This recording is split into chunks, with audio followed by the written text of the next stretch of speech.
दोस्तों, मेरा नाम उमा टेम्पटा और मैं आज आपके सामने एक नई वीडियो के साथ। तो दोस्तों, जैसे कि आपको पता ही होगा कि मैं सीक्वेंस से टॉपिक वाइज वीडियो बना रही हूँ। तो आज का टॉपिक है हमारा विशेषण। ठीक है, अब देखो, विशेषण की परिभाषा। संज्ञा सर्वनाम की विशेषता बताने वाले को विशेषण कहते हैं। जैसे काली गाय अधिक दूध देती है, चरित्रवान व्यक्ति अच्छे कर्म करता है।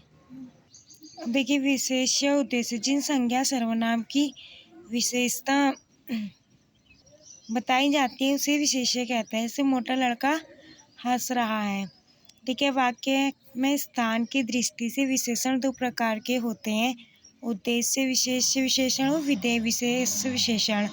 जो विशेषण विशेष्य के ठीक पहले आए उसे उद्देश्य विशेषण कहते हैं, जो विशेषण के ठीक बाद आए उसे विधेय विशेषण कहते हैं। जैसे हरी चूड़ियाँ। अब हमारा जो हरी है वो क्या हो जाएगा, हमारा उद्देश्य हो जाएगा, और जो चूड़ियाँ हैं वो क्या हो जाएगा, विधेय हो जाएगा। जो आगे वाली चीज़ें इसके बारे में बताते हैं, जैसे वो हो जाएगा हमारा विधेय, और जो बताया जा रहा है वो हमारा क्या हो जाएगा, उद्देश्य। फिर आदमी विद्वान है। अब इसमें आदमी क्या हो जाएगा, इसमें आदमी हो जाएगा विशेष्य, विद्वान क्या हो जाएगा, विशेषण, विधेय विशेषण।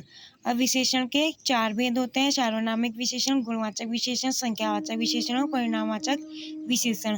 अब देखो, सार्वनामिक विशेषण को संकेतवाचक विशेषण भी कहते हैं। सार्वनामिक विशेषण, अब देखो, जैसे हमको इसके उस नाम से ही पता चला कि जहाँ पे हमको संकेत का भाव दिखाई दे वहाँ पे क्या होगा, सार्वनामिक विशेषण हो जाएगा। जैसे विशेषण के रूप में प्रयुक्त होने वाले सर्वनाम को सार्वनामिक विशेषण कहते हैं। अर्थात अगर हम सरल शब्दों में कहें तो वो सर्वनाम जो संज्ञा से पहले आकर उसकी ओर संकेत करते हैं उन्हें सार्वनामिक या संकेतवाचक विशेषण कहते हैं। जैसे यह महल किसका है। अब हम क्या कर रहे हैं, ये जो यह है वो क्या कर रहा है, किसी दूसरी की तरफ क्या कर रहा है, संकेत कर रहा है, तो हमारा क्या हो जाएगा, सार्वनामिक विशेषण। वे लड़के इधर आ रहे हैं, ऐसी साड़ी हम भी खरीदेंगे। अब देखो, सार्वनामिक विशेषण में अंतर।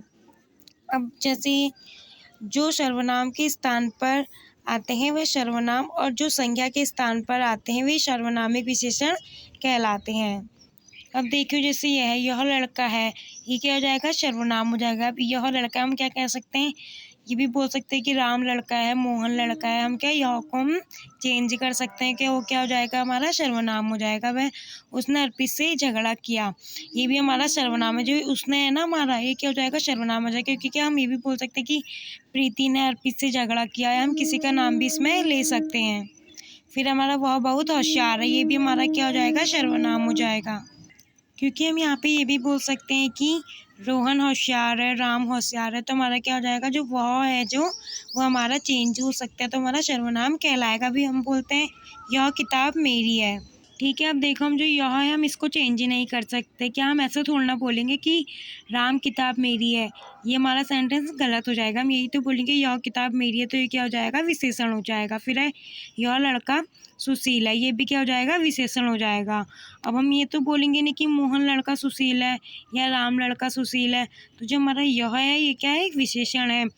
ठीक है, अब वह आदमी हमारा मित्र है, ये भी क्या हो जाएगा, विशेषण हो जाएगा, क्योंकि वह जो आदमी है वो मित्र है करके ये सेंटेंस आ रहा है। फिर है दूसरा गुणवाचक विशेषण, जो शब्द, संज्ञा और सर्वनाम की दिशा, स्वभाव, स्थिति, रूप, रंग, आकार व भाव का बोध कराते हैं उन्हें गुणवाचक विशेषण सर्वनाम कहते हैं।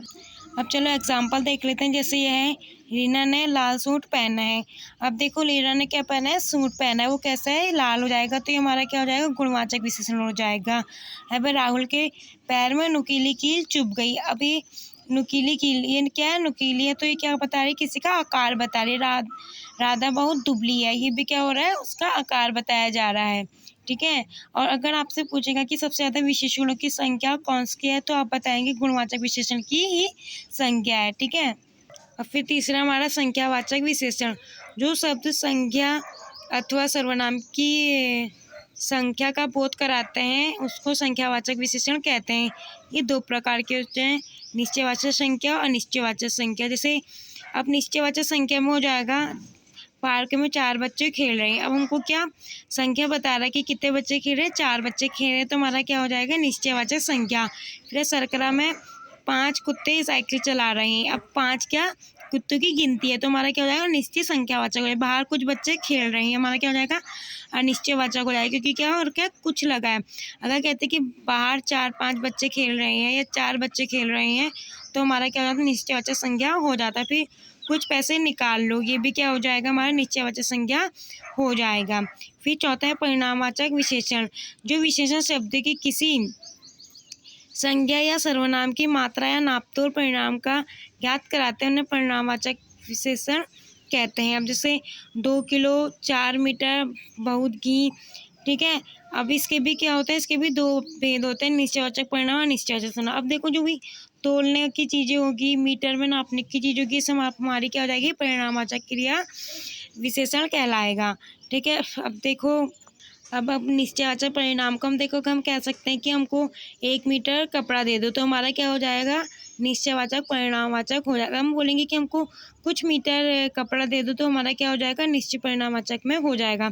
तो दोस्तों, ये थी हमारी हिंदी की बहुत ज़्यादा महत्वपूर्ण क्लास, ठीक है। अब दोस्तों, नेक्स्ट टॉपिक आएगा अव्यय का, तो आप ऐसे हमारी वीडियो के साथ बने रहेगा। धन्यवाद।